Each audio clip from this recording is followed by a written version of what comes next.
नमस्कार। मैं पत्रकार राम त्रिपाठी आप सभी का अभिवादन करता हूं। अभी जो मानसून चल ही रहा है, अपने आखिरी चरम पर है। इसमें आप लोग नहाए भी होंगे, आनंद भी लिया होगा। और मानसून है ही आनंद के लिए। सृष्टि खुद कहती है, एक नया सृजन, नया उत्पादन मानसून पृष्ठभूमि तैयार करता है।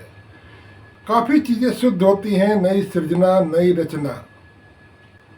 मगर क्या आप जानते हैं, यमुना इस मानसून में पिछले 6 महीने के दौरान जितनी गंदी थी, पहले 6 महीने में जितनी गंदी थी, इस मानसून में उससे भी ज़्यादा कई जगह गंदी हो गई। हालत यह है कि समुद्री जीवों के लिए भी, जलीय जीवों के लिए भी वो एक मरण का कारण बन रही है। और वह कारण अब और ज़्यादा गहरे होते जा रहे हैं।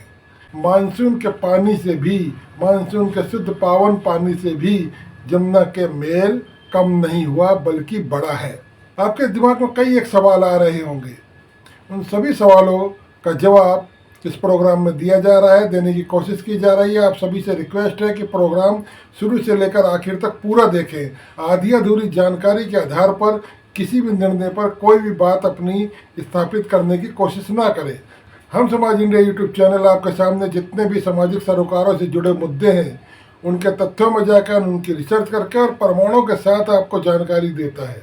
ये प्रोग्राम, इसकी जानकारी पसंद आए तो चैनल को सब्सक्राइब कीजिए। और हाँ, अगर इसको आप शेयर कर सकें, ये जानकारी आप दूसरे और लोगों को भी पहुंचा सकें, तो हम कम से कम दिल्ली की जान, यमुना नदी, ये दिल्ली की जान ही है। क्योंकि 90% से अधिक पीने का पानी इसी यमुना के माध्यम से हम सबको मिलता है। तो दिल्ली की जान हुई ना, और उसी को हम लोग दूषित कर रहे हैं, या तमाम तरह का आधुनिकीकरण के कारण, या तमाम तरह की स्थितियों के कारण।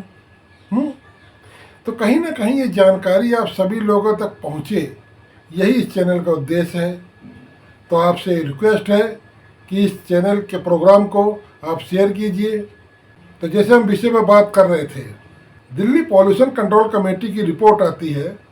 यमुना में उन्होंने 8 पॉइंट बना रखे हैं, पल्ला से लेकर असगरपुर तक, ओखला बैराज के आगे असगरपुर, ये 8 पॉइंट हैं। उस 8 पॉइंट में पल्ला, Wazirabad, ISBT bridge, ITO bridge, Nizamuddin bridge वगैरह वगैरह से होते हुए यहाँ पर पानी के सैंपल लिए जाते हैं। जनवरी में उन्होंने जो सैंपल लिए, फिर लिए जुलाई में। जुलाई की जो रिपोर्ट है, हर 6 महीने बाद का उनका सैंपल लेने का टर्नओवर है। जुलाई की जो रिपोर्ट उन्होंने है, जुलाई में जो उन्होंने सर्वे लिए, वो ये बताते हैं, देखिए जरा सर्वे की रिपोर्ट को भी देख लीजिए।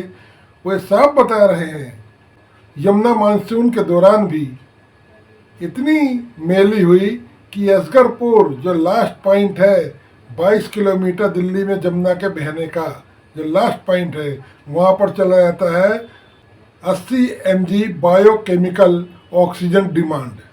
ये तमाम तरह की रिसर्च ये बताती हैं कि पानी का शुद्धिकरण कितना शुद्ध है, कितना प्रदूषित, उसको नापने का जो पैमाना है वो है BOD। BOD अगर ज़्यादा होगा पानी के अंदर, तो पानी उतना ही प्रदूषित होता जाएगा। जैसे DPCC और सेंट्रल पॉल्यूशन कंट्रोल कमेटी की रिपोर्ट भी बताती है कि पानी के अंदर, 1 लीटर पानी के अंदर उनका पैमाना है कि 1 लीटर पानी में अगर 1 mg से कम BOD होता है तो वह पानी शुद्ध है, ठीक, नहाने लायक है। यानी कि आप जो ड्रिंकिंग वाटर है, drinking water, standard drinking water वही माना जाएगा जिसके अंदर BOD लेवल जो है 1 mg से नीचे है। अगर 1 mg से ज़्यादा है तो गड़बड़ है। अब इसी तरह से वो कहते हैं कि अगर 2 से 8 mg BOD का लेवल अगर 2 से 8 mg होता है तो वो मध्यम प्रदूषित, वह पॉल्यूशन, मिडिल पॉल्यूशन कैटेगरी में आता है। और 8 से ज़्यादा और उससे भी और ज़्यादा होता जाता है तो स्थिति गंभीर है। पल्ला के अंदर, यहाँ से हथनी कुंड से नदी, यमुना नदी दिल्ली की तरफ आती है, वो पहला पॉइंट पड़ता पल्ला। पल्ला में जहाँ 2 mg या 2.5 mg BOD लेवल है, वो आखिरी तक जाते आते 22 किलोमीटर का सफ़र आखिर में असगरपुर पर आकर 80 mg बीओडी का लेवल हो जाता है, यानी मांग इतनी ज़्यादा बढ़ जाती है बीओडी की। इसमें होता क्या है उसको भी समझिए कि बीओडी का लेवल बढ़ने पर जो समुद्री जीव हैं, जलीय जीव हैं, वो बेहद तनावग्रस्त हो जाते हैं, क्योंकि नदी के पानी के अंदर जो घुलनशील ऑक्सीजन है उसकी मात्रा लगातार तेज़ी से कम होती है। जितना बीओडी लेवल बढ़ेगा उतनी तेज़ी से ऑक्सीजन लेवल की मात्रा कम हो जाएगी। हम समाज इंडिया यूट्यूब चैनल ने अपने पिछले प्रोग्राम के अंदर कही है कि 5 साल के अंदर भी जो स्थिति है, जो सरकार की काम करने की स्थिति है, योजनाओं को अमल में लाने का जो तरीका है, जो सुस्त गति है, उसको अगर नहीं छोड़ा गया तो अगले 5 साल के अंदर भी यमुना किसी भी रूप में प्रदूषण से मुक्त नहीं होगी। उसका सीधा सा कारण है, जैसे यमुना के अंदर इतना ज़्यादा कार्बन, इतना ज़्यादा कीचड़, इतना ज़्यादा गाद है, और उसको हो भी क्यों ना। छोटा सा उदाहरण देखिए कि 900 MGD पानी पीने का दिल्ली जल बोर्ड, 900 MGD से ज़्यादा दिल्ली जल बोर्ड पानी पीने का सप्लाई करता है। उसमें से 80% पानी सीवर्स में जाता है, नहाने धोने और तमाम तरह के काम करने में, यानी कि करीब करीब 650 MGD, करीब 650-700 MGD करीब पानी रोज जमुना जी में बहाया जा रहा है, हम लोग बहा रहे हैं।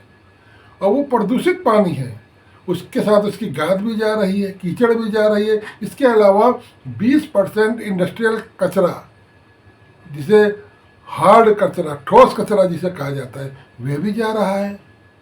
तो ये इतनी एक बड़ी परत बन चुकी है, इतनी मोटी परत बन चुकी है कार्बन की और गंदगी की और कचरे की जमुना जी के तलहटी में। लेकिन जब कीचड़ ही आप डालते रहेंगे रात दिन कितने सालों से, हाँ हो गए ना, आज़ादी के बाद कई साल अगर गिन लें वही काफ़ी हैं। और पिछले 30 सालों से, 30 में भी अगर हम कहें 20 सालों से बहुत गंभीर स्थिति होती जा रही है जमुना नदी की। ये मैं नहीं कह रहा, सरकारी आंकड़े, सरकारी दस्तावेज उठा के आप देख सकते हैं, उसी के आधार पर बताया जा रहा है कि मानसून के अंदर भी जमुना और ज़्यादा मैली हुई।